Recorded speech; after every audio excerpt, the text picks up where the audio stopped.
The June 2025 update for Le Mans Ultimate just dropped, and it's a big one. In this video, I'll talk about what I've noticed and experienced so far, mostly with the GT3 and LMP2 cars. I'll leave a link to the full patch notes in the description if you want all the details. Here are a few major highlights. Driver swaps are finally here. There's a brand new GT3 tire model that's way less forgiving. Tweaks to physics, force feedback, and track surfaces. And a new DLC pack with the Lamborghini Huracan Evo 2, Lexus RCF LM GT3, and the Lusail Qatar circuit. This update is a real game changer. The new GT3 tire model, it's punishing and takes some real adjustment. Part of that might be because the fixed setups haven't been updated yet to match the new tire and physics changes. This was for my first online race after the patch, and as you'll see, a lot of drivers were struggling. There was even a bug that caused some cars to start with 0% tire wear. Most of them couldn't even make it back to the pits. Luckily, they pushed a hotfix within 24 hours. Now you have to select new tires, or you'll be stuck with used ones at the start. Here's what the patch notes say about the new GT3 tire model. And again, the full notes are linked below. Updates to GT3 tires.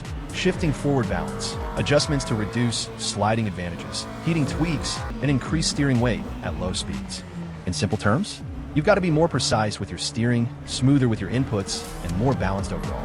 Brake in a straight line, use trail braking, and roll on the throttle carefully, or you might lose it.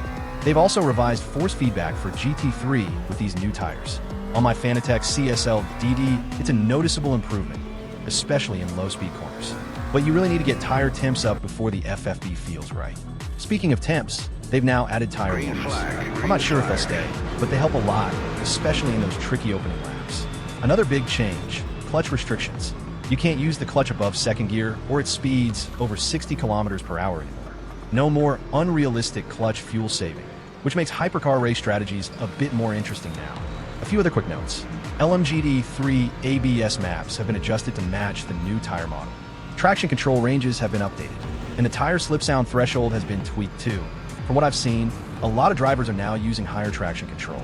It's hard to say if that's a permanent fix or just a temporary band-aid until the fixed setups get updated. Also, the ABS system is more detailed now. Settings 9 to 7 lean toward understeer, 6 to 4 are more neutral, and 3 to 1 lean toward oversteer. I've been bouncing between 6 and 8 so far. It'll take some trial and error to dial on what feels best for you. I've only raced with fixed setups so far, and that's where most people will probably start, so I really hope they update those soon. I believe that's in the works. In the meantime, I found that lowering the rear ride height and even raising the front a bit can help. It seems like the car needs a better balance between front and rear. You also don't want a front to load up too much. Smooth inputs and trail braking are key with this new model. You can't just toss the car around like before. I tried out the Mustang in the second daily race at Spa, and it felt really good. You can see the Lexus behind me spin off going into Piv Path. It seems like a lot of people are struggling through that section. I had to start braking just a little earlier, making sure the car was settled and balanced before turning in, and then smoothly getting back on the throttle. I think the Mustang is a bit easier to drive with a new update compared to the Mclaren. The force feedback felt a little better, and I could tell when the weight of the car was going to cause a slide. I actually really didn't notice that in the Mclaren. I think it could just be that the Mustang's fixed setup works better on a new tire model. You still have to be careful, and I'd recommend running higher ABS and traction control until you get more used to it. I ran into an error while trying to register for the next GT3 and LMP2 race. Error registering for event, as you're already registered for another event. That previous event had already ended. I had to wait a while and restart the game before I could register again. They did put out a hotfix for this issue, but I'm not 100% sure the problem is fully solved yet. It does seem like they're working on it though. So I finally got registered for an LMP2 race. You can see here I'm in the pits, making sure I select new tires. The tires are already warm thanks to the tire warmers, and I still somehow managed to burn off 22% of my front right tire. For the Eureka 07 LMP2, the update notes include fixed gaps in the shadow mesh, updated LMP2 tire physics with balance adjustments, and a slightly more aggressive slip curve, and tweaked idle sound. I really enjoyed driving the LMP2. I think the improved force feedback made a big difference. Of course, with no ABS for braking, they're more prone to locking up, but I think I'll be doing more racing in the LMP2 class going forward. So a lot of improvements have been made with this update. The new GT3 tire model is definitely more sensitive, and it'll take some time to get used to. I can see newer or less experienced drivers struggling a bit with the change. That said, I think it's a step in the right direction overall. There were some bugs and issues introduced, like the game not launching, registration problems, and players getting kicked from events after practice or qualifying. I'll leave a link to the known issues page in the description. There are a few workarounds listed there, and it does seem like they're actively working on a proper patch, rather than just dropping more small hotfixes. Before I wrap things up, there's one more thing I almost forgot to mention. There's a new drop-down menu in the top right corner. This gives you access to new features like teams and liveries, along with all the usual menu options. Also, I just wanted to quickly show my updated Fanatec Fanalab settings and my in-game force feedback setup. These have been working really well for me so far.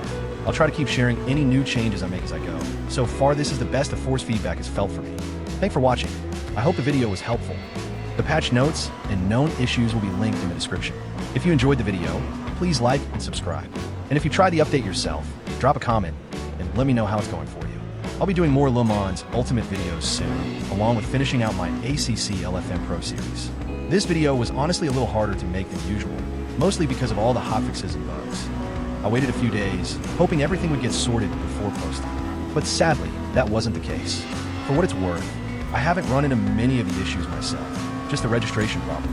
And I've actually been really enjoying how the game feels now. Low-speed corners especially feel much more connected. Again, let me know what you think about the update, whether you're loving it, hating it, or ran into any bugs. And if you did find any fixes, definitely share those too. Also, check out my base game review and the other sim racing videos on my channel.